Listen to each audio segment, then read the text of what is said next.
Thanks for listening to Middle Aged and Mediocre. I'm Cash. I'm Joel. And we are a podcast about all things strange and unusual, death and UFOs, and other creepy, Cults, weird, random ghosts. There you go. Yeah. No, I'm just naming things in the room. Oh my god.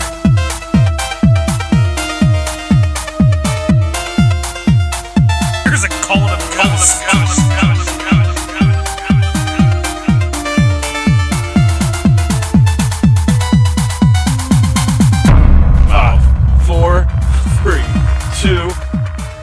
Hi, everybody!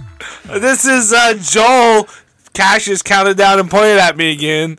I probably don't have to tell you guys that part because you can't see us anyway, but that's how he wants to start the shows now. He counts down and points at me, and I'm ready for it. It's my favorite way to do this. Ah, there he is! I wasn't sure if he was going to talk or not. I'm Joel, and that's Cash. I'm Cash. Tomorrow's his birthday. Yep. Happy birthday. Tell him about the sticker I got you, buddy. You got me a sticker. Yeah. I think it's... I wanted to live record your reaction to this sticker. It already happened, though. Yeah, I know, so we can't. That's why I said I wanted to. I'm not a very good actor, so... Yeah. So... No, but it's... this is a very good sticker for me. Because, life-changing. So it has a little adorable pug. Uh-huh. And he's like just his front paws and his head. Yeah. And then it says... And I cannot agree more with this. Sometimes you just have to say, pug it. Pug it! And you know what? Sometimes I do just have to say, pug it. Since Beasley's a pug, I got you that. He's not. He's not? He's not. God damn, that dog is ugly. Beasley's not a pug. That's the only reason I got that sticker. My knife. He is part Shih Tzu. Oh, okay. Part something else. Is it part bulldog? Can I call him bullshitters? Nope, he's not bulldog. Is that Dumb and Dumber? Yeah. Okay, I thought so. No, but he's no. But I love pugs. Yeah. Now next time life gets to you and you're really upset and really mad, I want you to stop and say pug it. Pug it! Pug it! Pug you! Pug you! Pug everyone! You're poodle. Pug Not you. You're cool. You're poodle. Pug you. That's why I said poodle. Oh, because okay. it kind of rhymes. Cool. Yeah. But, yeah. This is why I should start episodes. I do thank you. Yeah, you're welcome. I will find a place for that. I have a notebook that I've been trying to write some movie in. All right. Put that sticker on there. Good. And think of me every time. Yeah. Say pug me. But, hey, we're back for another episode. Yeah, middle-aged and mediocre. I brought the middle-aged. And I will always have the mediocre. Yep, me too, though. What was I gonna... Oh, I know what I wanted to talk about. I'm sure you're dying to talk about it. No. I don't, as long as it's not like anything with the Oscars. It is the Oscars. I wanted to talk about the big news coming out of the Oscars. I'm so tired of hearing about the Oscars. Oscars. Everyone's mind. I'm tired of hearing about it. Coda won the Best Picture award. Coda? Coda. Dakota? South Dakota? Just North Dakota? Just Coda. All right. Have you watched it, Best Picture? I have not watched it. I didn't watch the Oscars, but people, motherfuckers, but they're talking about it. Chris Rock. Well, of course, they're talking about it. It's the 94th annual 94th award show. Wow, that's old. I didn't think it was that old. Chris Rock. Yeah. Oh yeah, Chris Rock and knows. This was Chris Rock's third time hosting. That's what everybody knows? Everybody. That's what everybody's been talking about. 3 times. Wow. Third time. It's the turkey. I mean, gobble, gobble, gobble, gobble. You know, everybody just wants to keep bringing up what happened. Though. Yeah. They want to bring up how in 2005 he hosted. I'm so tired of hearing about 2005 Chris Rock. $1 Million Baby. What are you doing right now? What? $1 Million Baby? Best Picture, 2005. 2005. Chris Rock hosted for the first Oh, wow. But, I mean, you know, once people get over the initial shock, 2005 is when $1 Million Baby was around. That's a long... It was that long ago. That was 94 years ago. About 2016. What happened in 2016? Oh, he tasted it then? Spotlight won Best Picture. Spotlight. That's been the real conversation. I don't think I've ever heard of Spotlight. It's really good. Does it have a beginning, middle, and end? It does. Oh, okay. So it's a movie. That's why it won Best Picture, huh? Well, I think what you're failing to mention, though, is like the whole Will Smith. Oh, yeah, Will Smith. Yeah. Not the first time the guy, he won Best Actor. Yeah, he won, well, yeah. It's not the first time he was nominated. Well, it's what happened before he won Best Actor. Right, he was nominated for it before. Back in 2002 for Ali, where he lost to Denzel Washington on Training Day. So, yeah, you're right. People were talking about what happened before. Where are you getting this stuff now with the Will Smith? Whenever he was in 2007, when he was also nominated for Best Actor for Pursuit of Happiness. Did he win? He lost. Oh, he lost to Forrest Whitaker. Did anything like else happen that year? And that exciting? Year? No big things. But I mean, if you really want to talk about what really started all of this conversation, and like what led to all the talk of the Oscars, you really got to go back to 1929. We do? Yep, that was when the first Oscars aired. Who do you think won Best Picture? What movie? Jesus, The Birth of Jesus Christ. Oh, I'm the idiot. It was Wings. Wings! Uh-huh. Okay. Not the show. No, not the show. Apparently the movie. No. And yeah, if you want to talk about controversial Oscar happenings, this Oscars, the first one ever, was 15 minutes long. 15 minutes long? Yes. So, yeah, that's really the Oscar wrap-up right there, I think. But, I mean, you kind of left out a big moment. I don't think I did. All right, I'm gonna give you a hint, okay? Oh, well, why will you be leaving? Ow! Shit! Shut the fuck up! Joel just slapped me. That's all the talk's been about. I'm tired of hearing about it. Well, let's talk about it. Now, after all that bullshit, I'm ready to talk about anything other than other Oscar shit. No, it seriously has been. So I guess that is better than actually hearing about the Oscars, is hearing about the slap. What if, like, that was all the talk? Because what the fuck is CODA? I don't know. No one knows. North Dakota. I saw 4 of the Best Picture nominees. I saw Dune, Nightmare Alley, 2 more of them. But, yeah. Like, at least one of those had to be better than... I don't know what CODA is. I'm pretty sure what I read about it said Paramount Plus, so it's like it wasn't even... Which I know recently movies, there hasn't been a lot of the movies have gone kind of straight to like that Nightmare Alley. Like it was in its own Nightmare Alley for a couple of years trying to get released. Right, so... That was a good movie. I did see that one. So, as far as I'm concerned, Nightmare Alley should have won, because that is the one movie. That's the one movie I watched of all of them. Why did I waste my time watching it if it wasn't going to win? Yeah, that's like a long movie, man. It is. He just turns into a geek. Yeah. Spoiler. Really, I really wish they would have just kept him. I like the movie, but I wish they would have just kept him at the carnival.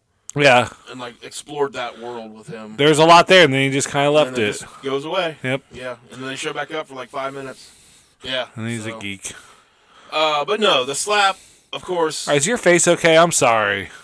It hurts. Your beard helps a little bit. It did take a lot of the impact. My hand really hurts. Good. Well, I turned real quick and bit it.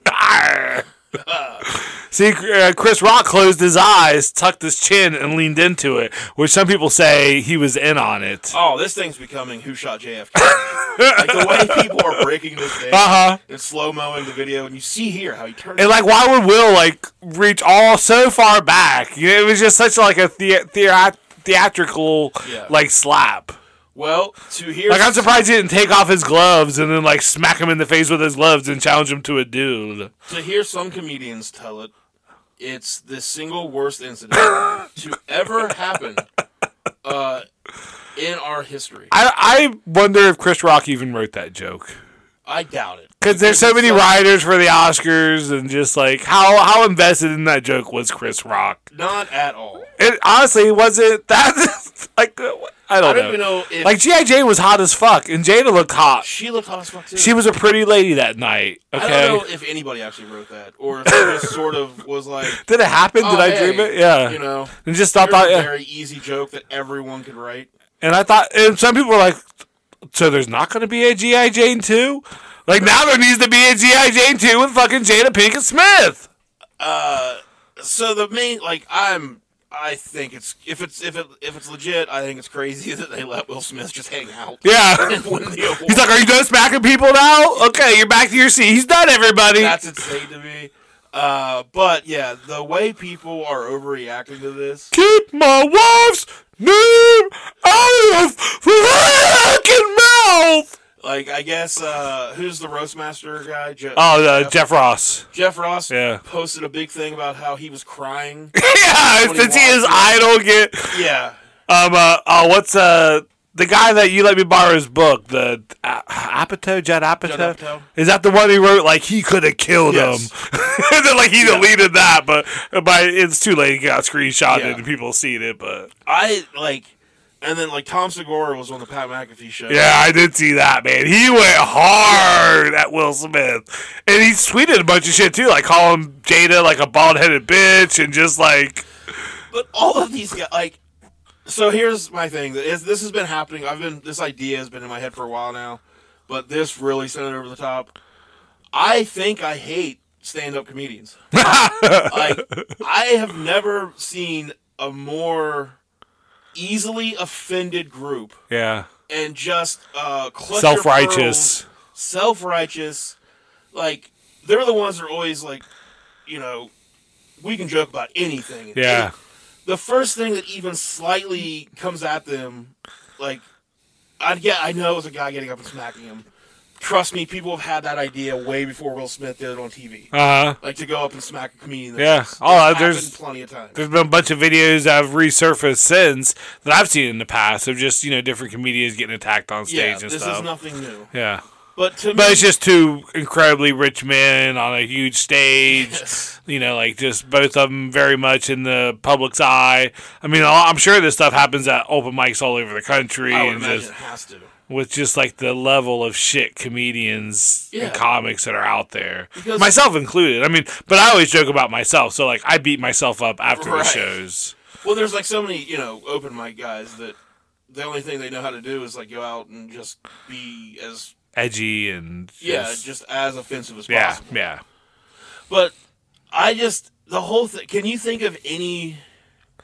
It's all performer. Like, I guess all performance artists. Decide that's what they're going to do. Like they decide this is what I'm doing now. There's really not like an application process. Yeah. It's more of can you do it or can't you? Mm-hmm. So you just kind of go do it, and you either become good at it or you don't. So, but. Like, no one hires you to do this. No one, you're not recruited. Recruits you to do this or begs you to do this.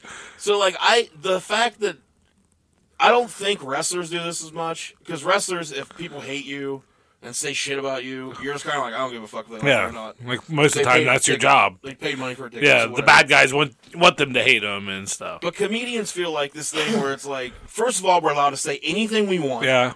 And you cannot get mad because we made those. And you can't get mad they're about just it. words. Yeah. And I agree, you can't joke on things, but I think there's limits to what you should be able to say still.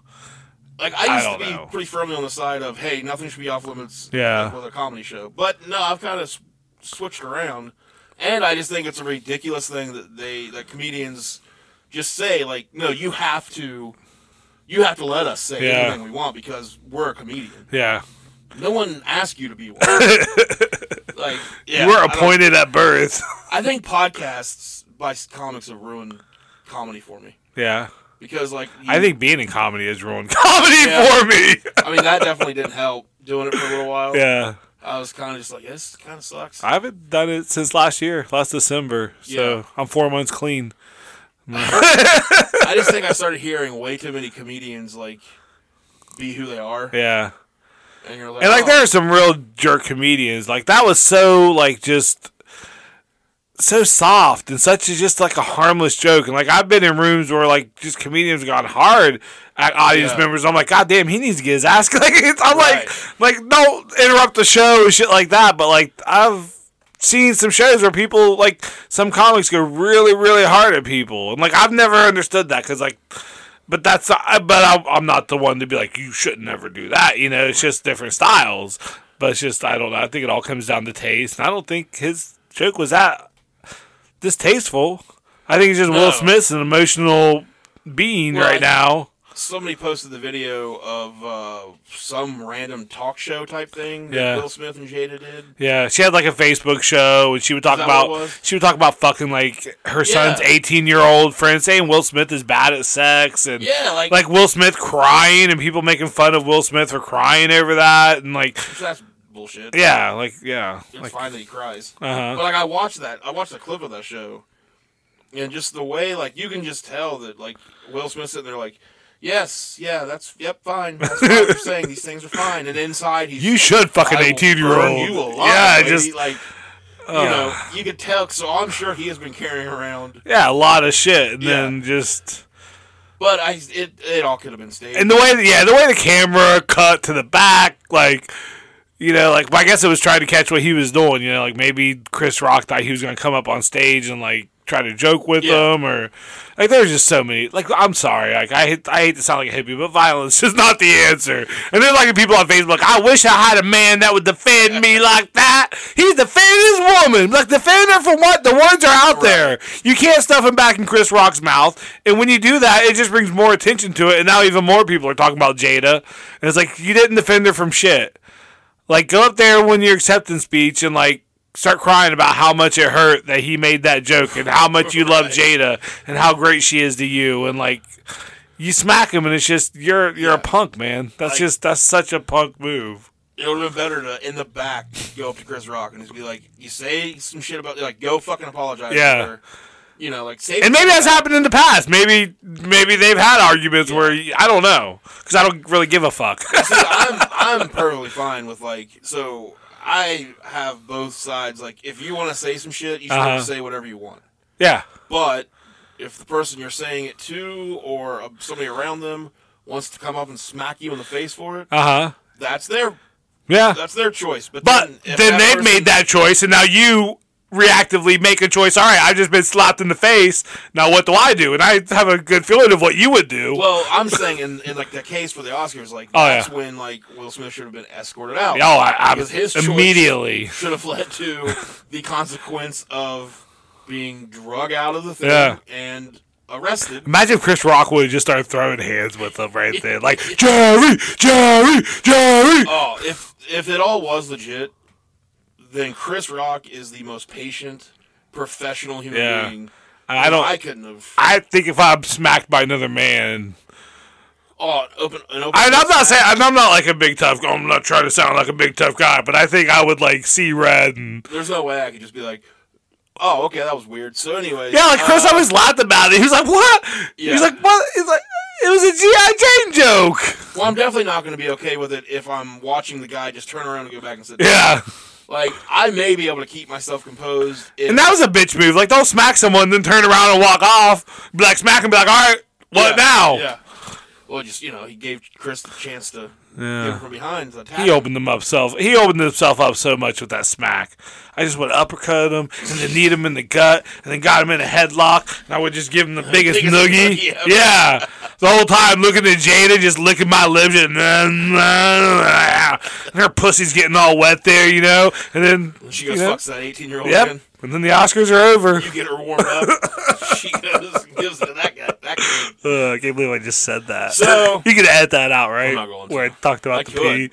I talked about the pee being wet. Yeah, but I'm going to. Okay. That's a wet ass pee. Yeah, you said it. I did. So, come smack me. That's a wet ass pinky. Come smack. You are getting smacked now. I dare you. I will just play. I already did. Nothing happened. Oh, that's right. You did. I just smacked you. I forgot.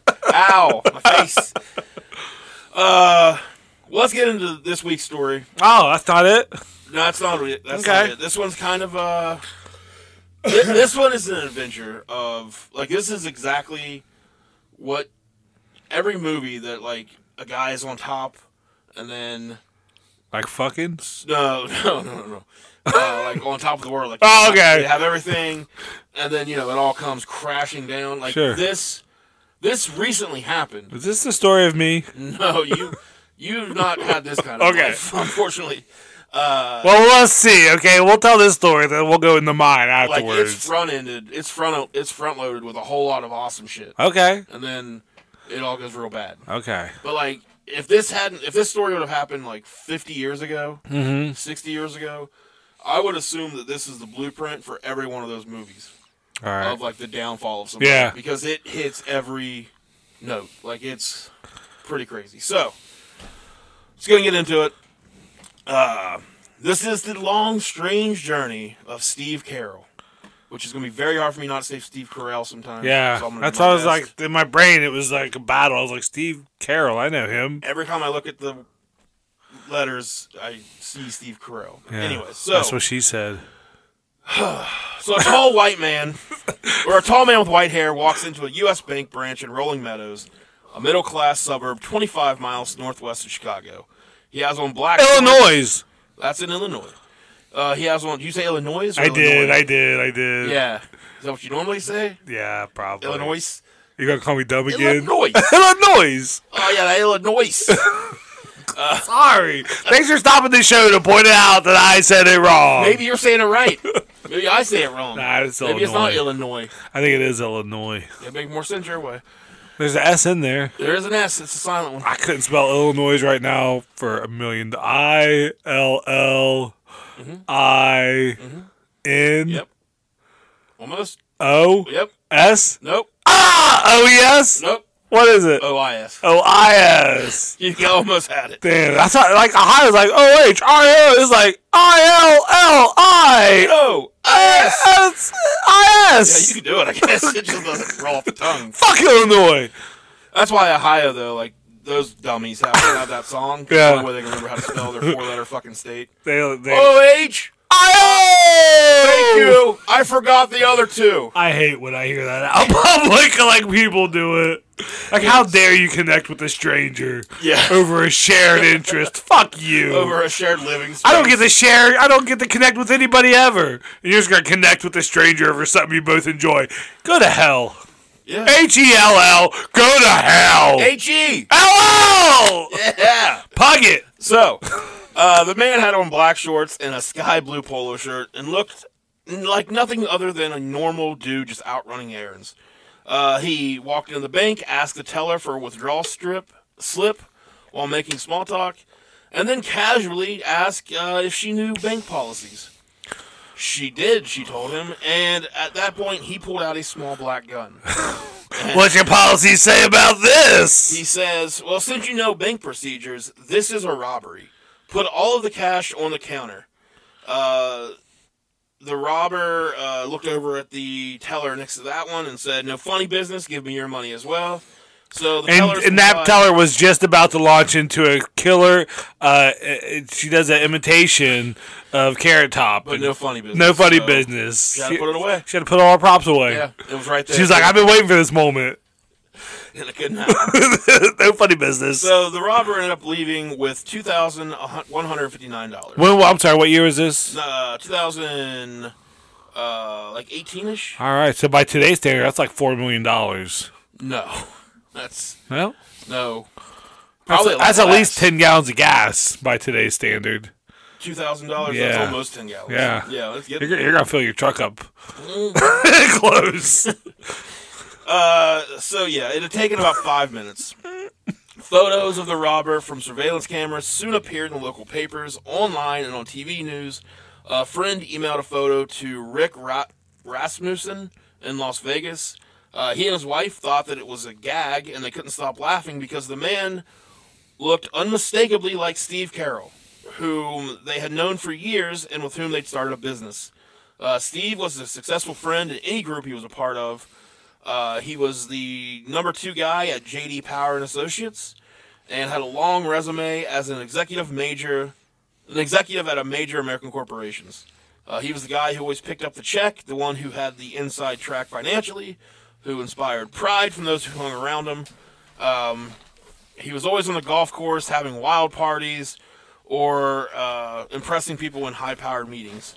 When the Rasmussens realized it wasn't a joke, they contacted the police and the FBI and emailed them about 30 photos of Steve Carroll. So real quick turned on the guy. Yeah.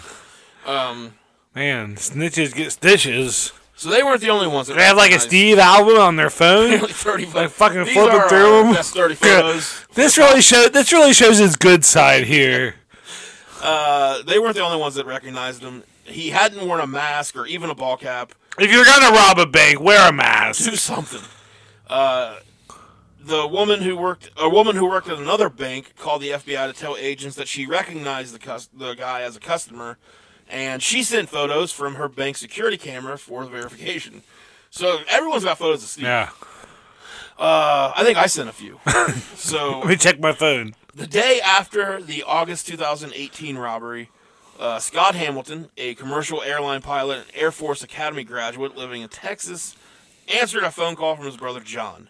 Dude, you're not going to freaking believe this, John told him, as he emailed him a link to one of the photos pinging around the internet. Scott opened the link and agreed that it did sure look like Steve, but he offered that maybe it was just someone who resembled him. Another brother, Bob, came on the line and sent photos taken from a different angle of Scott.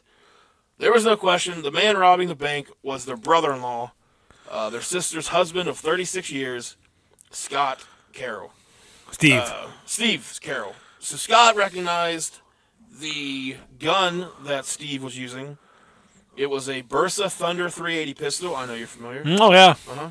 I thought you just recognized it as a gun. Like, I think that's a gun in his hand. It is a gun, yes. He had given that gun to his sister as a gift, actually. The sunglasses that Steve was wearing were very familiar as well. They were Foster Grant sunglasses, which had been a present from Scott to Steve the previous Christmas. The revelation had left. Well, I bet that made him feel good. They saw him using them, though. Yeah. You know, sometimes you get people a gift, and you're like, I bet they're not even gonna really like. Yeah. That goes in a drawer somewhere. Yeah, they're never gonna use them or enjoy them. Then, like, you see somebody like out there, like in the world, really using a gift. Yeah. What you're doing is throwing away the sticker that I got you. You're never going to use that. I didn't even think about that. But yeah, I bet old Scott felt good seeing Steve. You know, like, sucks he's robbing a bank, but man, his glasses do look good on him. Well, what Scott actually thought was, I can't believe something like this touched our family's life. You don't think the guy who robbed a bank would be your sister's husband. Yeah. You really don't. No. You know, I don't have a sister, so I've never thought it, but I'm assuming. I have a sister, and she has a husband. Has he ever robbed a bank? Not that I know of. Yeah. If I saw a picture of him doing it, I wouldn't call the fucking cops. Right. I would call him and be like, hey, fucking idiot. I need some of that money. People know that you robbed the bank. You didn't wear a mask. Leave the money with me. Yeah. And Don't. turn yourself in Yeah. and say you lost the money. Yeah. Okay, And just leave the. I don't don't care ever- what you do after you leave the money with me. Don't ever say my name again. Nice glasses. Leave the money and you're dead to me. When Janet Carroll, Steve's wife, found out about the robbery, the world seemed to stop spinning for her. Okay, then she would like fly off because of gravity and shit, right? Is that how that works? That's how that would work. What the fuck? Yeah. So luckily, the world didn't literally stop. Okay, not literally. Figuratively. Stop turning for Okay. her. This was the last piece to a puzzle she'd been trying to put together for a while now, of the man that she thought she knew and how he had turned into such a different person recently. So Steve was a big dude. He oozed charm, confidence, and charisma. Did he ooze machismo? It doesn't say machismo. But Okay. you have to assume. Yeah. Charm, R.I.P. confidence, Razor and Ramon. R.I.P. Scott. Yes. He oozed machismo. He did. Uh, He was a big guy. yeah. He was full of charm, confidence, charisma. Yep. He was always the center of attention whenever he'd stroll through the lobby of the Pebble Beach Resort. Where Yeah, put he some and friends pants on, hung out. Steve. It was 1992, and Kraft, the company, where Steve was an executive, was a sponsor of the U.S. Open golf tournament at Pebble Beach, located on the rocky coast of California's Monterey Peninsula, one of the most storied courses in the country. Steve was there to schmooze with clients, but he'd invited a group of friends to golf. I just picture him walking around with like a bunch of craft singles in his pocket. That'd be amazing. And like, you been cheesed yet? And then throws a piece of cheese at him. Just opens the walls and rifles through them. Like tips people with cheese. But oh, thank you, my good sir. There's 3 slices for you. Be amazing. Or he just has like little bags of the shredded cheese and just takes them out, and there you are. Yep. He takes his friends golfing at Pebble Beach and 2 other courses at the resort that rank among the country's finest, and the whole thing was paid for by Kraft. Like he put everything Nice. on their Yeah. account. Per diem or something. He probably had a per diem. Yeah.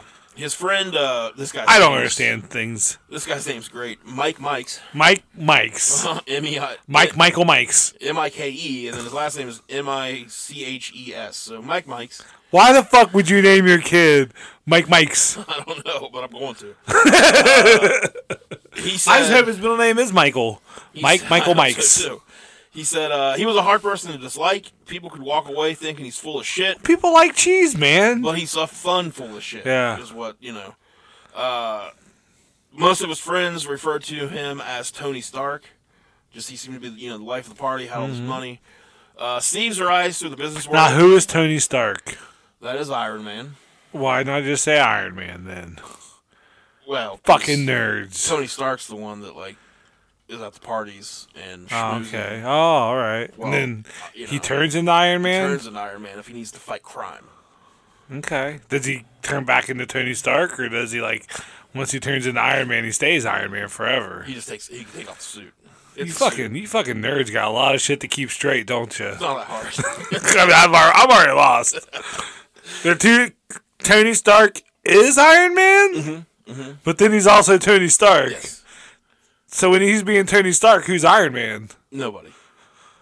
Well, sometimes James Rhodey will be Iron Man if needed, but usually he's another superhero that wears a suit made by Tony Stark. So does this guy have a friend that also goes to parties with him and sometimes will be the life of the party when he's not going to be the life of the party? Sometimes. Steve does. But he's not as good at it. No. He tries though. But not as good. Okay. And I believe there's also been other Iron Man. What? Whereas Pepper Parks, she has put on the Iron Man suit a time or two. Okay. That's a girl, Pepper Parks. Okay. Spider-Man. Spider-Man has to put on Iron Man's suit. But not Spider-Man, Peter Parker Okay. put on the suit. Instead of the How does it fit Spider-Man all these different people? suit, it just adapts. It just adapts. Put on, What is that supposed to mean? because you're just a normal average Joe. You don't have to be a superhero. All right. So, All right. So anyways. So he's Iron Man. He's Tony Stark. Yeah. Now Peter Parker. Uh-huh. You mentioned his name. Yes. And that's Spider-Man? That's Spider-Man. But also Iron Man? He's put on the suit before. Oh. And then Tony Stark built Spider-Man his whole new suit once. That made it a better, more improved. And they're probably really good friends now, Tony Stark and Spider-Man. Well, Tony Stark and Peter Parker. Yeah, Tony Stark and Peter Parker. Iron Man and Spider-Man will work together. There's been times where they've had to fight. Oh. But Tony Stark and Peter Parker were good friends. Okay. So, that makes sense. Yeah. This has been a really good story this week. Anybody else? I don't think so. All right. So, yeah. So Steve's working at Kraft, always paying for shit. At Pebble Beach, Steve's friends spent 5 or 6 days at the resort, each with a room overlooking the water. They played 36 holes a day, caddies in tow. There's only one hole a day I'm looking for. Huh? Huh? The grave. Oh, yep. Yep. Yep. That was good. You were like, what? Oh, yes. They drink expensive. That's a lot more realistic to expect, honestly. Easier to find, really. Yeah, I'm closer to that than the other hole. So let's get going. You could combine them in your last moment. Yeah. They drank expensive wines and ate gourmet meals. They figure each person Sloppy steaks? Sloppy steaks, yes.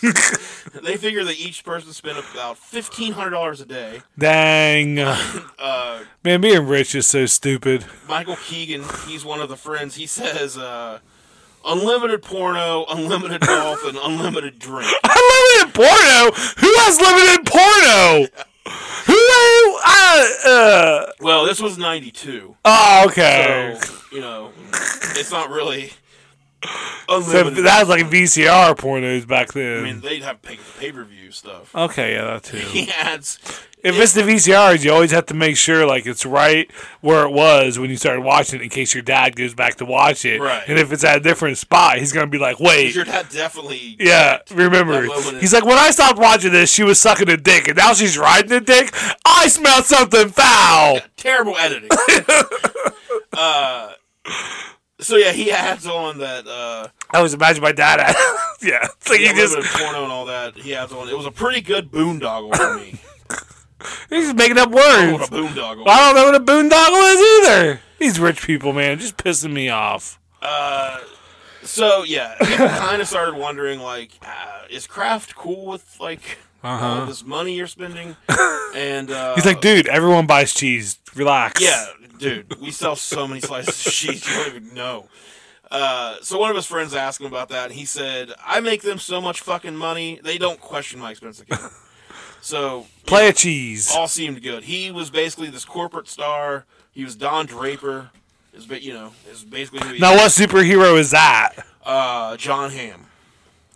Ham Man? Ham Man. Okay. Yes, is Don Draper. Is that Marvel or is that Marvel or is that DC? He's the Madman. He's a madman. Oh, so he's a villain. He's a bad guy. Yeah, he is really. He Okay. is really a piece of shit. All right. I'm not sure why he was such a hero in the show, but John Hamm's great, but he's a madman. Madman. So, Janet, the wife, she had worked as an administrative assistant. She quits her job. She says, Steve would say to me, the thing that he was most proud of was that he was able to give me my freedom, and I wouldn't have to work. I would love Steve. Yeah. I would love But Steve, he gave her freedom. Yeah, I mean, that part's a little bit. But So what, he's like in control of her now or something? But, because he doesn't have all this money, like, she doesn't have to work, Yeah. so kind of in a way. And he probably brings it up every fucking day. Maybe. Yeah, I mean, he fuck sounds like, Steve. by all accounts, a decent dude. No, I don't like him. Okay, that's fine. I'd say you quickly need to judge somebody and stick with it. Oh, yeah. So, I will never change my mind. I mean, if it makes it any better, like, so back when they were in college together, he had nothing, and she would pay for his phone bill and his meals. She funded their honeymoon. So, she did pay for a lot of things, and once he was able to, he provided a life where she didn't have to do that anymore. That's cool. So, they both drove Jaguars. Steve kept a turbocharged Trans Am, a limited edition of the Indianapolis 500 pace car. They bought a house in a gated community in suburban Chicago with its own golf course on it. Right. That's a lot of money. Yeah. Steve's energy and charisma attracted legions of friends, adding new names to the old crew, to whom he stayed fiercely loyal. Anything he wanted to do, he seemed to do it, says Earl Keegan, who grew up with him. They went to the U.S. Open Golf Tournament, Bears games, the Super Bowl, the Rose Bowl, the NCAA basketball The tournament. CarQuest Bowl? Did it mention that? The Meineke CarQuest Bowl? Did they go to that one, Josh? Did you? Oh, every year. Was there multiple ones? I don't know. Okay. Are you making that up? No, there is a Meineke CarQuest Bowl. I figure there could be. Yeah, They have so many damn bowls. I know. If the Bulls were in the playoffs, he was there. When the White Sox were Oh, in 92, 93? Shit. So he's... He got to see P.J. Armstrong. 94, 95, 96. Yeah. Yeah, this dude's there for all of that. When the White Sox were in the 2005 World Series, he paid $40,000 total for 4 tickets to each of the 2 games. He flew to Barcelona for the 92 Olympics. He lived large, his friend Jack Parker says. He liked to party. This was all a reward for the long hours Steve worked and the impact it had on their home life. He would show up late to family gatherings. I just imagine people sitting around crowd like, how do we make this cheese better? Like, what if we make them round pieces? And then from the back, I have an idea. Everyone turns to Steve. Steve, you have an idea? Yeah. Single slices. Wrapped them in plastic. Put about 30 of them in a thing. People can have sliced cheese. They just carry him off on their shoulders. Cheese, But Steve. Cheese, people can just Steve. slice their own cheese. This way they don't have to, boss. My God, Steve. You did it again, you son of a bitch. You son of a bitch. First shredding the cheese and now this. What will you think of next? You sure are crafty. Oh! Everybody laughed. Because they're all rich. Because none of it mattered. Yep. So, yeah, even he would show up late to family gatherings, leave early. Hey, he's on Steve time. Even on holidays like Christmas and New Year's. You'd be there on Thanksgiving and his phone would go off. And he'd answer it and grab his briefcase and say, I'll be back. I have a cheese emergency. I have a cheese emergency. I'm going to use that the next. I'm going to go tonight now. Now I am going to go tonight to what we talked about earlier. Just so as soon as we get started, like the second hand is done, I'm going to check my phone. And I'm just like, look, guys, I'm sorry, but I have a cheese emergency. I have to go. Get up so fast. I knock my chair over. And they're going to leave. And everyone's just going to look at you like, who the fuck did you bring to this? Yeah. What kind of cheese emergency does he have? I'm going to tell him, yeah, he ate way too much cheese. Or maybe not enough cheese. Maybe that's the emergency. He's probably pooping in your yard right now. No, wait, if you eat a lot of cheese, doesn't it like do the opposite? Yeah, I think it does the opposite. Gives you constipates Yep. you? That's his tummy hurts. Tum. His tum hurts. So he abruptly though announces he's leaving Kraft. He says it was something to do with friction with upper management. He'd spent so much energy on his career at Kraft that it was hard to imagine he was just going to walk away. But he quickly found a top spot at a place called AC Nielsen, which I don't know if that's like the Nielsen ratings. Yeah. I don't know. But he then parlayed that into... He got a job at Cheddar. Cheddars. Cheddars, yeah. He parlayed that a few years later into a number 2 spot at the market research firm J.D. Power and Associates. I've heard of them. It's the one you hear at the end of every truck commercial. Yeah, J.D. Power. Yeah.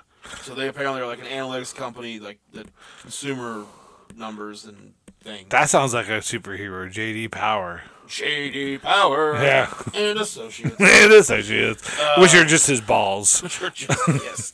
He's like, so you have a meeting with my associates? And then just drops his pants. His hips. And they fly back and forth. Let me see here. So, yeah, Janet stuck by him through all of this. You know, whatever he was doing, she was there for him. Stand by your man. You ever hear the Chipmunks version of that? Stand by your man. That's kind of it. Okay, cool. They put out a country album back in like the 90s, and it's very weird because that's a weird song for Chipmunks to be singing, I think. Well, any song for Chipmunks, really. It was the girl Chipmunk. Oh, all right. I don't remember her name. I don't think they had one. Alvinette? No, I don't think it was. I don't think they were that lazy. Chip Alvin, Simon, Theodore, do. Girl ones? Do. Yeah. Never heard of. So Janet, when she turned 50, Steve organized. I'm 50. Sorry. Steve organized a surprise party at a swank restaurant, inviting 80 to 100 people for dinner. If anybody ever invites BYOC, bring your own cheese. Cheese. If anyone ever throws me a birthday party and invites 80 to 100 people. Please disinvite me. Don't invite me. Could you imagine walking in? Surprise! You're like, just turn around and leave. A rage. I'll ball up and cry. Just like, stop looking at me. Why is everybody looking at me? Steve collected dozens of old photos of Janet, and his sister-in-law turned them into a video spanning 5 decades that finished with photos of Steve and Janet together to the accompaniment. That's a hard word for me to say. Yeah. Accompaniment of the song "Still the One" by Orleans. You're still the one I love to. I don't know the other one then. If you heard it, you know it. Okay. But I can't think of it right now. Yeah, you'll know it. You're still the one. Close. I don't know. Yeah, that's pretty close. So yeah, the whole night, Steve made sure that it wasn't anything about him. It was Janet's night. Yeah. Good job, Steve. He went down on her. Just that there was like right there on the. It was like, don't even worry about it. When she tried to get back down on him, he's like, nah, babe. Night's about you. Night. Yep. Yeah, and then he right in front of everybody. Right in front. Oh yeah. He's like, everybody watch. This is about her. So this was the Steve that Janet had fallen in love with. But then It's about time we have a happy story on here. Well, and then we're going to take a break. Okay. We'll be right back. Right back. We'll get to what happens after the happy story. Okay. Oh, okay. So we'll see y'all in a few minutes.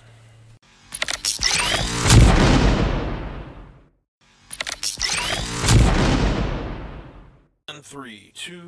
More countdowns! I don't want any more goddamn countdowns! All right, I'm going to count down. Oh, no! No, so no more countdowns. So, Steve Carroll had just put on an amazing birthday party for his wife, Janet. Went down on her. Went down on her, we're assuming. She's, in the mindset Allegedly. that everything is Yeah, great. awesome. Hell yeah. This is the man she fell in love with. And then she walks into, one day, the study of their Chicago area home to use the computer. And he has a whole bunch of papers and shit on his desk, which is pretty common. And she's just sort of sorting through it. She's being nosy as fuck. Right, maybe. I don't know. And she finds a court document that is stating that her husband, who she has been with since high school, had fathered 2 children with another woman. Oh! A son born in 2003 and a daughter born 2009. Damn. She had never even really seen Stephen look at another woman, Yeah. let alone would have thought that he had a whole other family. Maybe he never looked at her. Maybe he just closed his eyes and I'm just going to start thrusting. Like, he was blind. I just thought. So, the two didn't have children themselves. It's something they had talked about. Every once in a while, she would raise the question with him about having children. And Steve would always say that with all of his traveling and long hours, he just wouldn't be around much. It wouldn't be fair to the child. But they had a great life. There was freedom and travel, money to indulge in all the things they wanted, and Janet had kind of made peace with the no kids thing. Yeah. She was part of the team, her and Steve. They didn't really need kids. I'm sure she had a dog or some shit. Probably. He's a good boy. So when Steve came home that afternoon, he parked in the driveway, and as he often did, sat in his car with the motor running while talking on the phone. Oh, talking on the phone. Okay. Yes. Yeah. Me, I just keep thinking maybe me and Steve are going to be alike on one thing, but it's just never going to happen. We'll get there. Okay. So he said, hey, these are work calls, but now Janet's wondering, is he talking to his children or the other girl, the other woman? So she walks out to the car, throws the pile of documents through the window, and screams, "You asshole! You have kids!" And then she goes back inside and locks the door, locking him out. So he spends hours knocking on the door, begging to be let back in. Janet finally lets him in, and he confesses. He says that it was the first child was the result of a drunken night after a softball game. Because Oh, yeah. You get after softball. You're all dirty and sweaty, and your balls are all smelly. That's right. Yeah, you're like, I got to bang something. Anything. So, just happen to be a woman. Yeah. Sometimes it's trash. Sometimes it's a piece of cheese. Sometimes you just take 4 pieces of cheese and mash them together. I think that's why he had to leave Kraft. Oh, yeah. God.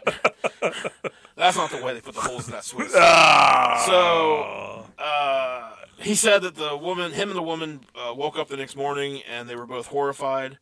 Which is not the way you want to wake up. No. I wake up every morning horrified. Janet asked him, hey, was that the night that you told me you were at the casino until 5:30 a.m.? She starts kind of putting things together. So wives don't forget shit. Right. So she was... Wives be remembering. So she's crushed by this whole thing. But, one drunken night, she's thinking that makes sense. Like, fool me once. He's a partier. Yeah. He goes hard. Yeah. So, but she Bust nuts with no condoms. Right. Yeah, just busting nuts and guts. But she was upset, and she asked, okay, well, so there's the one night with the kid. What about the other kid, though? Which was 6 years later. Yeah. So she confronts... Yeah, Steve, what about that one? She confronts him again about it, and he says, well, it can be so lonely growing up as an only child. So I didn't want that for the kid. Oh! So, It was for the kid! yeah. So he decided, it's been 6 years. That little kid is lonely. Uh-huh. I better go fuck his mom again.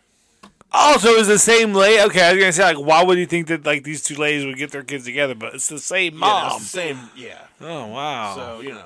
I hope she feels He proud. calls her up. Hey, how's little Timmy doing? Uh-huh. Is he lonely? I bet he is. You want to fuck? I'm lonely. So, yeah, so that's how that happened. My wife's dumb as hell, so I can just tell her whatever. So, you know, Janet says, this goes to show you how completely entranced or in love that I was. He would keep spinning these stories, and I just wanted to believe it. I just decided to choose love instead of kicking him out. So, you know. Big mistake. Steve wins the day. So, believing Steve, buying into the image that he's projected, it was the most natural thing in the world for those in his orbit, for everyone around him, just to see him as the guy that he presented himself. The court papers between Steve and the mother of his children read like a custody agreement between a divorced couple. Steve was ordered to pay $5,000 a month child support and to pay for the kids' tuition at a Catholic school. He was ordered to pay the mother $1,250 a month for a year. What?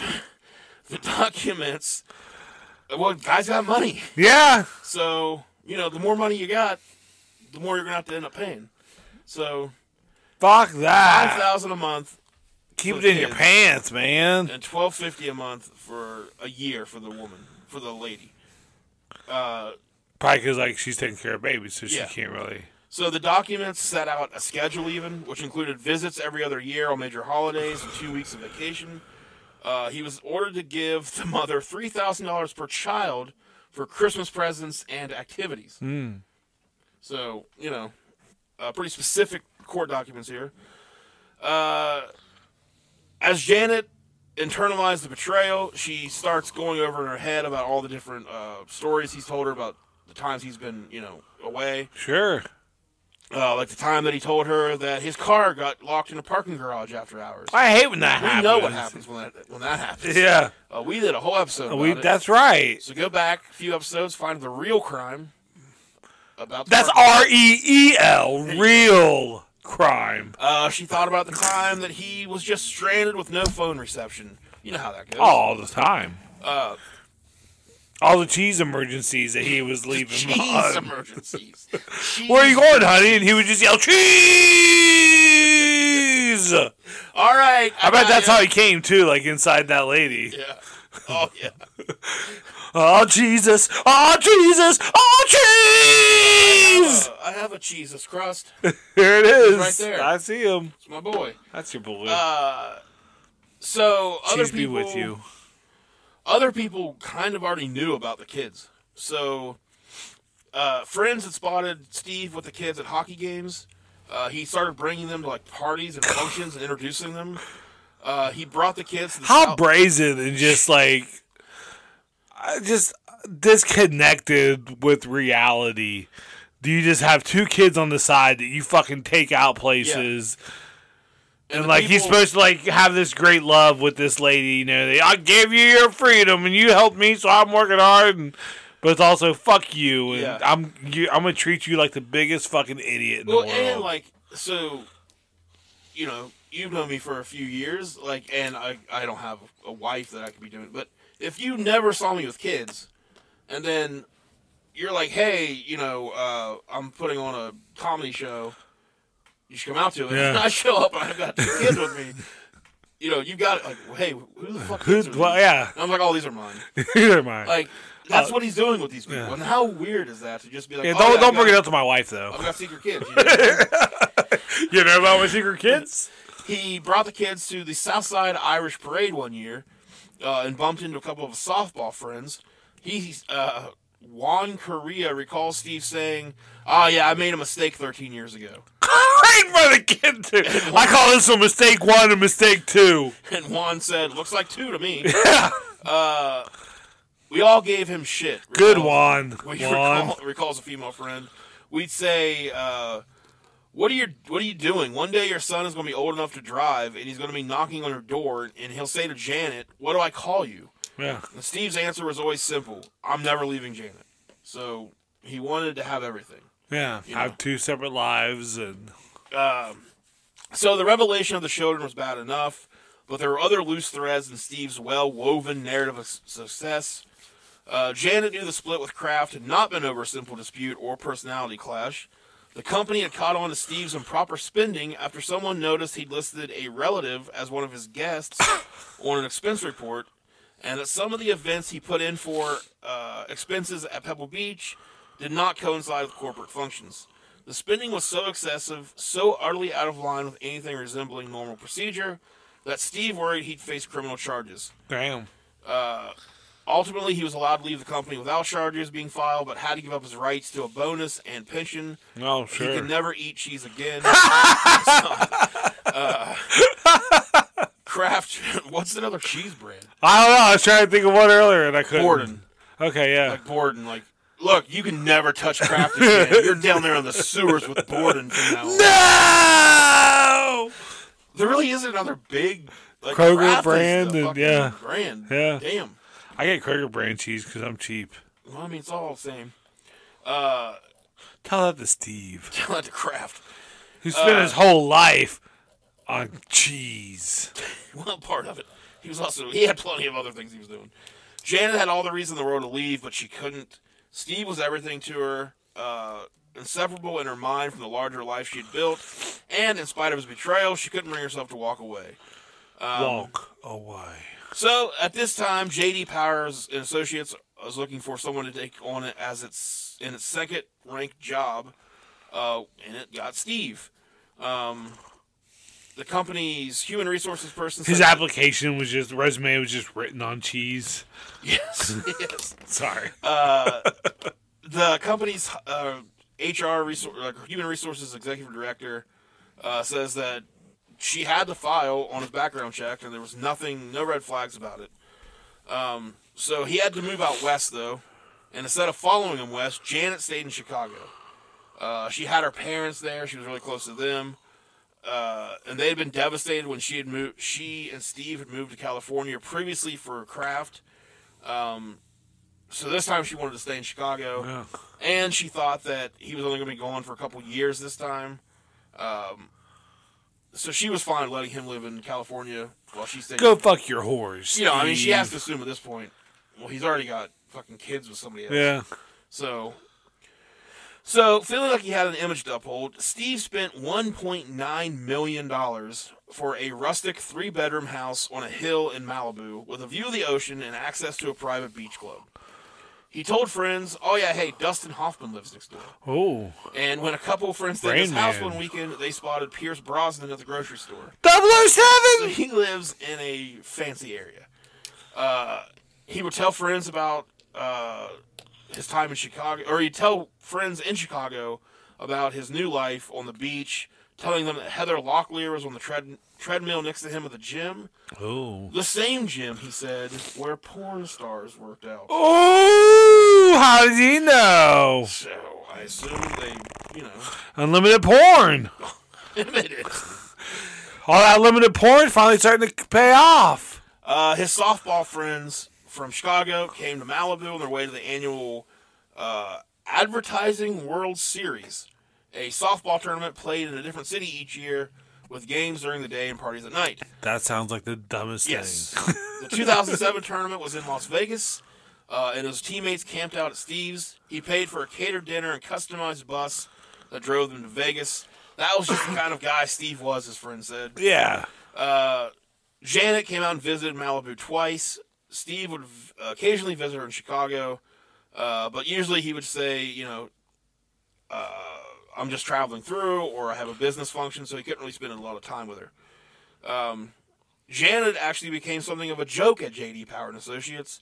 Most of the people joked that she didn't actually exist. Because, never saw her. Yeah. So Steve had worked at J.D. Power and Associates less than a year when it was sold to McGraw-Hill.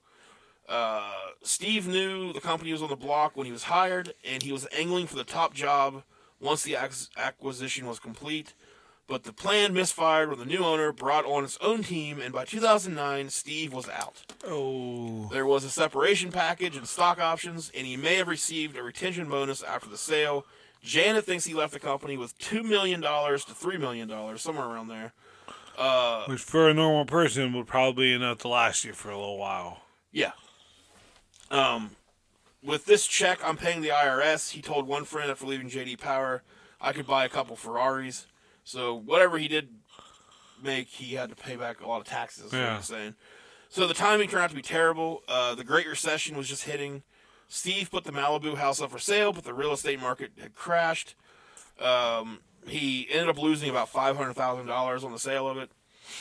After JD Power and with corporations reeling from the financial meltdown, the job market he'd so successfully navigated in the past was suddenly dim. He eventually found a job back in Chicago at Textura, a company that provided its construction contracts and payment management services. But pretty quickly, he had a bad relationship with the CEO, and it wasn't long before he quit. So, he is now no longer with a job. He's lost 2 giant jobs and quit one. But she started to kind of wonder if this was more of a... Like, if she didn't know about how he was at work. Like, she knew that he tried to first say that he left Kraft because he disputes with management. Yeah. But then, it would later come out that he had spent all their money on things. Which is technically a dispute with management, but he's just telling half-truths. And she started to realize... She started to realize, like, he would always bring home a bunch, like, cases of Diet Coke and big boxes of Splenda from the break room at work. And, she'd always kind of be like, they're fine with you just taking things from work? And he's like, oh, yeah, these are, they're whatever I want. So just small stuff. I have the right to these. She starts to kind of, So he'd always been a big drinker and smoked a lot of dope. But across his years... All right, Steve! So here you go. Let's hang out, buddy! Got something in common. Across his years of excess, he'd become fond of other drugs as well. There was usually a lot of coke when Steve was around, says one friend. Who was at a bachelor's party when Steve showed up with 2 8-balls. Nice! He was also a heavy gambler who would brag about his winnings. Craps, blackjack, the horses. There wasn't anything he wouldn't put a bet on, Rasmussen says. He would tell tales of big nights like the time he walked out of a riverboat casino with $10,000, or when he had to be escorted out of a casino in Elgin, Illinois, after winning $25,000. He never talked about his losses, though. They never do talk about the losses. I never like to. When Jack Parker, one of his best friends, moved out to Las Vegas, he sets an account up with a sports bookie so Steve could place bets. Parker charged him 3% of his winnings. Steve came out to Las Vegas during the Final Four NCAA basketball tournament, and Parker watched the guy win $35,000 playing blackjack. Damn. So he was, guy has some luck. He's good at getting money. But after Textura, he quits that job. Things get bad. So Janet's trying to understand what's going on. She didn't really care about, like, not having the lifestyle anymore. Yeah. She didn't give a shit. But just wants Steve to be honest with her and be a good husband. With all the lies, she starts to kind of wonder, who he really is. So, now unemployed, but still full of the same bravado that had carried him so far in the past, Steve tried his hand as an entrepreneur. He and Rick Rasmussen, who had made Steve godfather to his 2 children, had the American rights to a Samsung air purifying system. Steve never showed anyone the books, but in hindsight, Rasmussen figures Steve made off with about $140,000 from the company before they were forced to sell it at a loss. The next venture was called Your Santa Story. So this was, he cashed out his 401k accounts to finance the project. Janet's brother, John, put in $25,000. Another investor was a friend of Steve's who had received a settlement in a lawsuit charging priests who had molested him as a boy. And what the company did was they were going to produce DVDs of Santa telling children where to find their Christmas gifts. Each video would be personalized for the recipient. So it would be like these, like you would get Lily one. Yeah. It would be Santa some dude, you know, Ho, ho, ho, Lily, go look underneath your bed. wink, you know, and you'd already put the present there. Yeah. So, you know. So, Man, that I bet that skyrocketed, and we've both have heard We've of heard it. about it, right? I bet we've both heard about it, and both know all about it because how popular it is. So Janet says that, we were out for a walk one evening when he told me about it. I laughed. I thought it was a joke. And she said that she asked him, well, what are you going to do for the rest of the year? Yeah.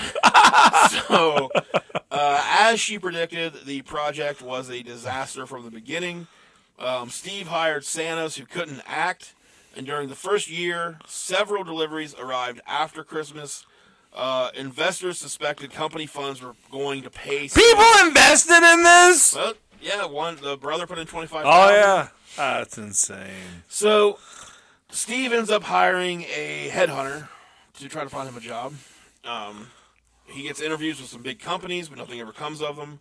Well, you don't get a headhunter. I mean, those guys, like, I've seen Gilligan's Island. They wear, like, grass kind of skirts. They don't have shirts. There's, like, bones through their nose. It's not the right and, approach. like, face paint and stuff. You're not going to get a job with a headhunter. No. You know, back in the 20s, Sure. probably would have worked. Absolutely. But these days, no.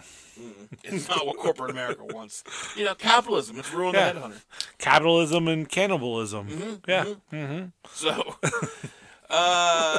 they sell their house that has the golf course on it. They pay off, let me see, they pay off the mortgage in 6 months, but now Steve took out a line of credit for the entire $225,000. Janet's mother co-signed and paid the $600 a month interest payment. Damn. Leveraging the goodwill he'd banked with them over the years. Steve started actually hitting up his in-laws for loans every couple of months. $20,000, $30,000, Jesus. $40,000, telling him, "Hey, Do you have $40,000 I can borrow? I know you're not my in-law. I have 50 cents if you would like." Do you have like a sticker I can borrow with a pug? I don't have that. Oh, You gave that to me. I know, but I want it back no now. takesies backsies. Oh. So yeah, he says, "Hey, I just need some money to cover my bills." But eventually, Janet's father, he's assuming that Steve is actually using his money to gamble. So he says, "You bring the bills, and I'll write the checks for the bills." Well, that doesn't happen. I'm sure, yeah, Steve doesn't. It seems like the kind of guy that wants to be micromanaged. Yeah, no. So Steve was cashing in everything. He had invested about $150,000 as part of a group that owned an inn in Telluride, Colorado. He borrowed money from two partners. When he stopped making payments, they took his share of the company. In February 2017... I'm sorry, I didn't know I had to pay back the money you loaned to me. Jerks. Dick. In February of 2017, his sister sued him. She was asking for an accounting of their father's estate because he was the trustee. So, with no job materializing, Steve applies to manage a pizza joint. He asked his friend Jack Parker, while he's still looking for a job. His friend Jack Parker works at Nestle. He asks him, "Hey, can you get me a job on the assembly line?" And Jack was like, I can't believe this guy's asking me for an assembly line job. Like he's one of the. He used to have unlimited porn. Now you're on an assembly how line. How limited is your porn now, Steve? I mean, how bad is it? 2 hours a day is all you do? That seems. You only have choices of 3 videos. That seems very limited, sir. So he started driving for Uber and Lyft. What about Spree? They weren't hiring. Okay. It was supposed to be when they were shut down there for a little while. Yeah. So, that's another real crime. Last episode. Yeah. Go back and check it out. About Kurt Kunkel. REEL. So, Steve's softball buddies noticed that his demeanor was changing as well. He was edgier, prone to outbursts. Steroids. Hitting on younger women who played softball. Snorting coke on his car dashboard. He was becoming a real jagoff, says Juan Correa. So this is, like I was saying, this is the movie where you see this, the character suddenly becoming like a dick, hitting on younger women, just snorting just like a It's Nightmare Alley, but craft. Yeah, but craft. So after one game, Steve approached Correa, who was a comic book collector, and Steve pulls out 50 comic books. including the first Iron Man. And Tony Stark? yes. And Did you know that Peter Parker once wore the Iron Man suit? yeah, And Pepper Pepper Parks. Parks, too. I remember hearing that. Okay, good. Go on. He had the first Iron Man, a bunch of different... First Iron Man, the Incredible Hulk issue where Wolverine made his first appearance. Oh. It's a good one. I'd like to have it. If anybody So out there, Wolverine first made his first appearance in Incredible Hulk. That is a... Well, smack my ass and call me Sally. That is a grail item for me. So if anyone out there has it and would like to give it to me... Dude, I got 7 of them in my car. I have 3. Well, I did. I just threw them all away because I didn't even know you needed them. Son of a bitch. You gotta let me know. Puggett? So he... Did it help? You know, and he's basically just saying, hey, how much are these worth? Like, this is where he's at in his life. Like, he's just got his comic books now he's trying to sell. He's trying to flip shit. That's where I'm at in life. Good. You never had the... you didn't know what it was like to have unlimited porn. Yeah. You know, in a... Well, I mean, in a golfer's... I had a pretty good Now idea. you do, but not the same way. Now it's like Like now I'm like, okay, that's enough porn, Joel. I don't even think unlimited covers it Okay. anymore. Like, we need a new word for unlimited. Yeah. It's like whatever your personal limit just- is. If you can imagine it for a second, I bet you'll find the video. So Or if you're out there and you want to make that video, just get a hold of me if you're a lady. yeah. So you know, Steve's pretty big on softball. We talked about. Oh yeah. He's the Sid Vicious of the craft world. Yes, he is. Of the cheese. Got any cheese? He had played in the Advertising World Series Dude, get the fuck out for of here. 34 consecutive years. Damn, he's the Cal Ripken. He'd always played for a team called the Chicago Bad Apples. And this team would hold raffles and a golf tournament and ask for donations to pay for the trip to the tournament. So in 2017, Steve collected $20,000 for the team. But when he gave it to Mike's, our buddy Mike Mike's, Yeah. it was $6,000 short. So And Mike, Steve said, come on. come on. Come on. There's some bad apples, you know what I mean? Yeah. So It's Mike the cheese man. Let it slide. sent him 9 late notices, giving him a whole lot of times to be like, hey, we need this fucking money. Each time, Steve would offer an apology and an excuse and be like, hey, I'll send you the check overnight. Come on. The check gets there, it bounces every time. So Mike writes him back and just says, Steve, I just think people are concerned about you. And then he bans him from ever being in the tournament again. Oh. So, you know, that's what... We're worried about you. Now, don't come around Don't any of ever us come back. at the one thing that you enjoyed that you can actually still enjoy. But in we your are life. Yeah, but we're worried. But don't ever come around us again. Fuck off. We fucking hate you. So We hate you for making us worry about you, you fucking inconsiderate prick. There was a lot of other warning signs that things were going wrong and bad. Steve had asked to borrow Correa's gun because he wanted to go to the shooting range. Correa had explained that that was impossible anyways because he would need a firearm owner's ID card Wink. to even get into the gun Oh, range. okay. Never So wink. there was no sense of borrowing it. By the spring of 2018, Steve's drinking and gambling were flying out of control. John Hamilton says, he had definitely turned full alky. Yeah. Full alky. That's a great way to say about your friend. Oh, he's Yeah. an alky. Rummy. Steve went to watch his son play baseball, and the... Go mistake number 2! Woo! I think this was mistake 1. Oh. And the boy's mother, who Well, that's how had, drunk he was. You know, He going to can't- the game separately, she sees Steve off to the side of the park, kind of hidden, drinking a bottle from a brown bag. So, just, you know, things are going on. Alcoholics, that's the most obvious look, too. If you're drinking a bottle of a brown bag, like, pour it into a Gatorade bottle or something like that. You know, class it up a bit. Yeah, a Don't little stand bit. out so much. Yeah. Be a better... no, we can't. We should not say that. During the game, he was loud and obnoxious. He fell. Like, this is, like, just so on point. Yeah. Like, how this stuff happens. Stereotypical drunk. A few parents Asshole. asked him if he was okay and offered to drive him home. I'm more arcade you ever been, you fuck. You ever heard of cheese, bitch? Huh? Yeah. You know what porn I used to watch? Unlimited Oh, well, porn. You don't even know. Yeah, You don't even know. There's cheese and pouring everywhere. So Steve tries to start a fight with another father when the father smells alcohol in his breath and suggested that the kid should leave with their mother. Steve's like, you want to fucking tell me how to raise my kids? Tell me how to raise my mistakes, motherfucker. My mistakes, not yours, you son of a bitch. That whore. I miss my cheese. I miss it so much. Cheese would never do this to me. Can I just hold your cheese for a second? Steve drunkenly goes back to his Cadillac. The man calls the police. An officer catches up to the car. Steve, of course, fails the sobriety test because he's hammered. Yeah. He's handcuffed, taken to the police station. He's in the back seat of the police car just belching loudly and, like, cussing the cop. He refused to take a breath test, and then he was released on a $100 bail. So I think that's the key. You gotta refuse to take the sobriety test. I think that's the best thing to do.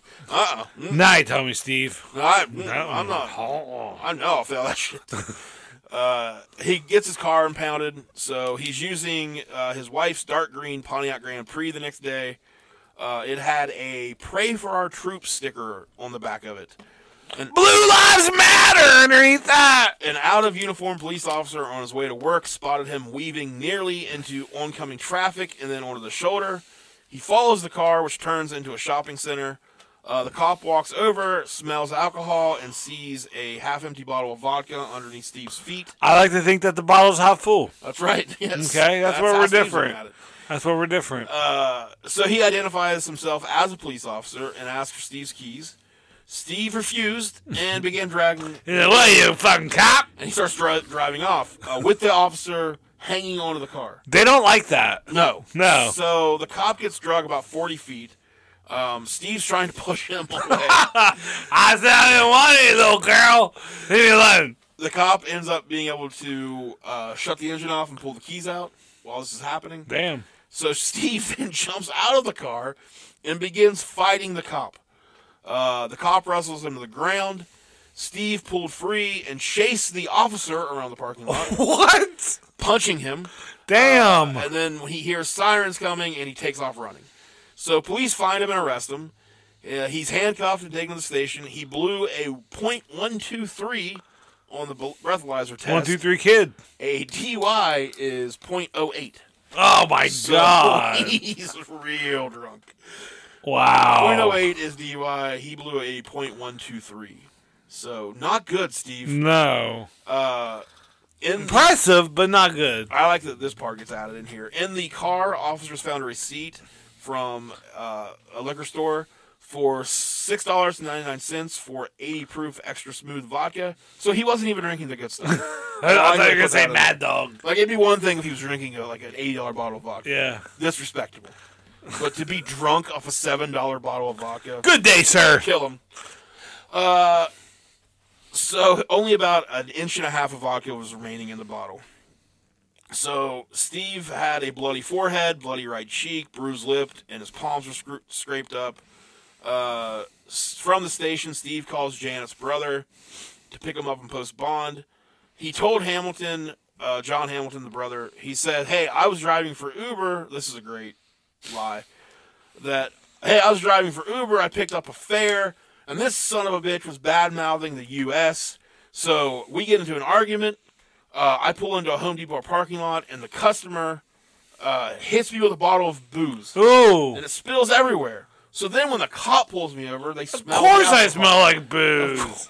That American-hating commie got booze all over me. I'm just trying to stand up for America. Yeah. You hate America?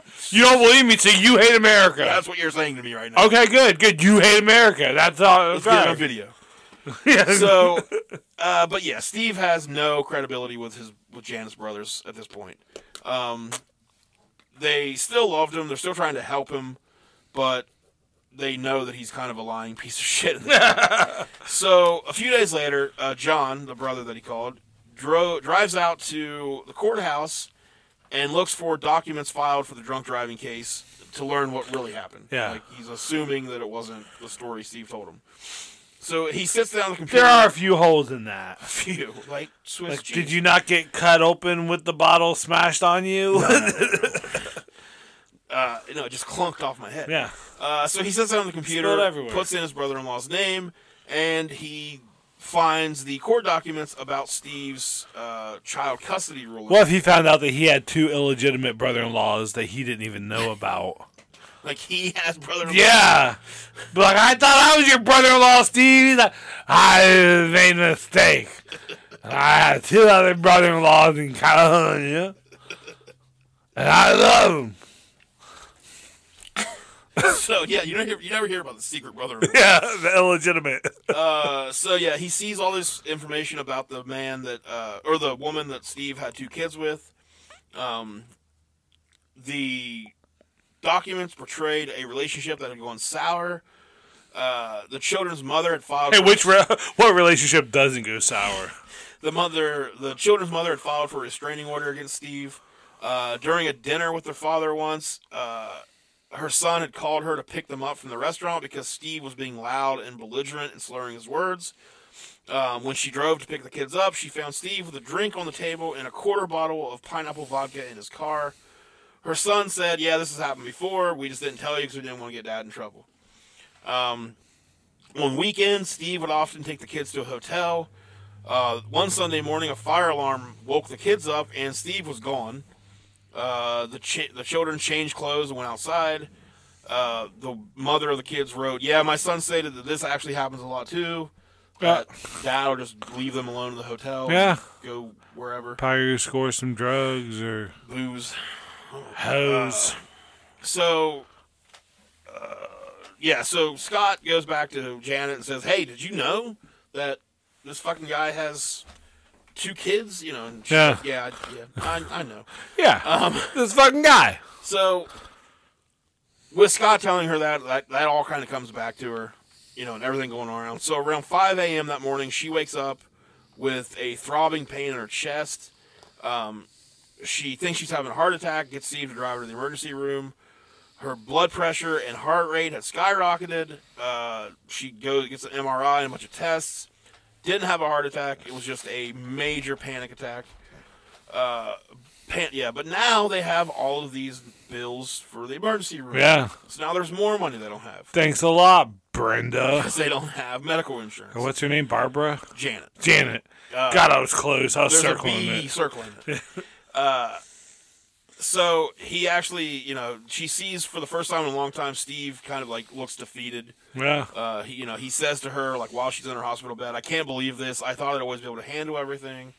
So it was the first time that she'd really seen him kind of give He's kind of rock bottoming a little bit, it sounds like. a little bit, yeah. So the next day, Janet told Steve that she was hungry and asked him to go to Denny's and bring her back some eggs. 3 hours later, he gets back with no food. And he was acting kind of weird. Would later say that she, looking back on it, figures that he just didn't actually have the money, like, to go to Denny's to get, like, that's how broke they were. Damn. So, that's the day that he committed his first bank robbery. Oh, you never forget the first one. It was at the Chase Bank in Elgin, I don't know how you say it, about 2 miles from his house. You don't really want to commit robbery that close to home. No, you don't shit where you eat. Right.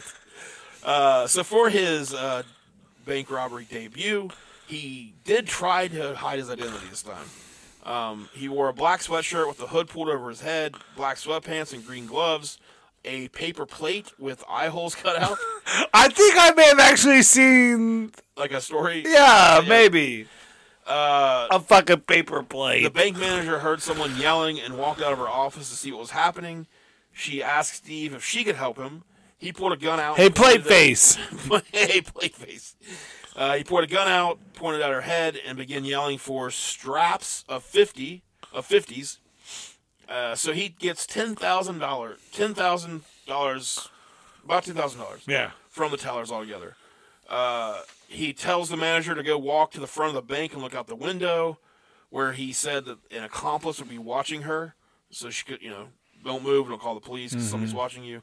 He then runs off. He runs outside, stumbles. The gun goes off, but it didn't hit anybody. That's good. But, real Bumbling, good. stumbling, idiot. So 5 days later, he's playing in a softball game in an over 60 league in Elk Grove Village. Man, I'm gonna fake my age and go play in a league like that. and just tear. And they'll be like, "Who is this?" Star. Like, I'm secretly only 40. What if I did that? They were all still better than me. I get in there all cocky, like, "What's up, Grandpa? Yeah, I'm 60. Ball whizzing by you. Yeah, All right, Is there an 80 and up? He had a great game. He drove in 5 runs. So he went to the bar to celebrate with his teammates. He walked up to old Jack Parker, repaid him the $600 he had borrowed from him. Steve had told his friends, like, "Oh, yeah, the money I got is because my bank account had been hacked. Oh. So the bank has straightened it all up, and they got my money back in there for me." Good job, Bank. Yeah. So the same week, Janet noticed that her gun was missing from the drawer of her nightstand. Steve told her, "Yeah, I sold that for $800. The next day, he robbed the U.S. Bank 15 miles west of his house on Interstate 90. No disguise this time, no gloves to hide his fingerprints, and the photographs. This is the original. Okay. This is where the photographs went out. With the sunglasses. So police set up surveillance outside his house the day after the robbery because, his entire family turned him in and friends. An officer wearing what looked like riot gear stopped Janet, who was walking her dog. Like you said, she has a dog. Yeah. And he said, "Is your husband home?" She told him, "I haven't seen him in 3 days." And the cop's like, "Well, he robbed a bank." So she insists you have to be thinking of someone else. There's no way Steve robbed a bank. The cop pulled out a photograph of Steve at the bank with the gun out. And she was like, "Oh, shit. All right, that's Steve." So officers, she let them into the home to search for Steve. He wasn't there. As Janet was being taken to the police station, her phone rang.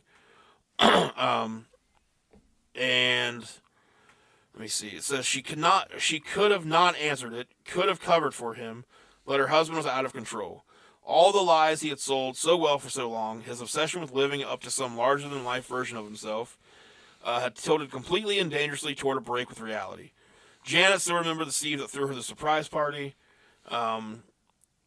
She wanted that Steve to still be there.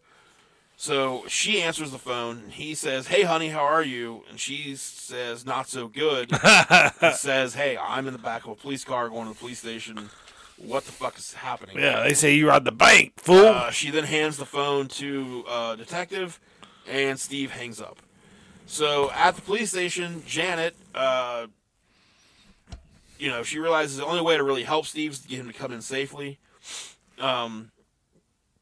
And she says that Steve actually called her the day before the robbery to tell her that he screwed up again and was trying to fix it. In a recent text message, Steve had told her that he believed he might have a mental disorder, that he didn't recognize himself anymore. Later that day, Scott Hamilton told the detective about Steve's longtime girlfriend. Police drove to her house in Wheaton, where she told them she had last heard from Steve the day before the second robbery. So then, about 9 hours from Chicago, in Tunica County, Mississippi, in my crooked letter, I, crooked letter, I, hunchback, I. Like so much of America. That's how you spell it. Tunica had been hit pretty hard. It was August 31st, 2018. Deputy Sheriff Willis McNeil was parked on the outskirts of town when he noticed a green Pontiac Grand Prix drive past him on U.S. Highway 61. Shortly before 1 That's that plate face fucker right there! Really should have wore that plate face again. The car's license plate was out. The license plate light was out. So McNeil turns his lights, goes to pull over the car. He eventually comes up to the car. It's stopped on the side of the road. He calls in the Ohio license plate and gets out of his patrol car and walks up to the car. The window's down. The man inside was motionless and slumped forward with a black pistol in his right hand. So McNeil called paramedics who pronounced Steve Carroll dead of a single bullet. He had $3,124 in his wallet, most of it in $100 bills. The license plate had came back stolen. Dang. So he had a stolen license plate on his wife's car. After Steve's death, Janet, numb and reeling, sorted through financial records with help from her brothers. Even knowing what they now knew about Steve, they were stunned at the utter devastation he had wreaked upon the family finances. He hadn't paid taxes in 7 years and owed... Wait, are you supposed to pay taxes every year? Yep. Mm-hmm. You got somewhere to be? You should leave the country. So he owed $221,000, not counting penalties and interest. Oh, wow. His 401ks were gone. Oh, wow. Life insurance policies liquidated. Janet was now in debt for more than $500,000. Damn. After decades of marriage and his many years at the highest reaches of corporate America, where he lived large and chased after the next golden ring, practically the only thing Steve ended up leaving his wife was a death certificate. On it, his occupation is listed as a Lyft driver. Oh. And that story is by... Not even the pizza place manager. Couldn't even get that to last. This story was on Medium.com, and it was written by Jeff Gottlieb. Wow. So, yeah, the way it just plays out to look exactly like a movie. Yeah. I mean, just every step is like the downfall of a success. And this guy not wanting to admit that he's downfallen. Just trying to keep whatever he can do. Yeah. Keep the facade alive. I mean, hey, once you've tasted the riches of unlimited porn, Oh, yeah. you're not going back. Can't get back now. If somebody would have said, "Hey, Steve, the internet, all kinds of porn," Oh, it's all on you there. might have went, "Oh." What if, like, you got on a porn site and, like, a timer started? You only had, like, 2.5 minutes to do what you needed to do. Man, I'd have, like, 2 minutes of time. I think it would fuck with my brain, but oh, my God, 2.5 minutes? How much time do I have left? Oh, my God! That would be hilarious. Yeah. Or, yeah, I don't know. I can't imagine a world where, like, their porn, you have to, like, it's just so crazy to think about, like, back when we were younger, like, to download, like, a picture of a girl would take 2 minutes. Yeah. And it'd be, like, the whole, like, you'd see it, like, loading. You see The the blurriness that clears up. Okay. Yeah, and now it's just, like, boring. Boring. Yeah. None of these are all very deep. What the fuck? What the fuck am I even doing here? But yeah, that was a long one. That was probably the longest episode we've had in a while. We are very close to getting 5,000 downloads. Cool. I know a lot of podcasts get like 5,000 per episode. But hey, we're just looking. We're only in a race with ourselves. Exactly right. That's a great thing to say. It's just. Well, it's our book. We're not trying to read other people's chapters. Right. I mean, I just did read a chapter. Oh, you did from another person's book. So, I'm gonna smack you again. You won't do it. So that's it for us for now. We'll be back. You don't want to talk about WrestleMania at all? I mean, okay, that was our WrestleMania talk. See you next week. Yeah, I'd rather not. Bye, everybody.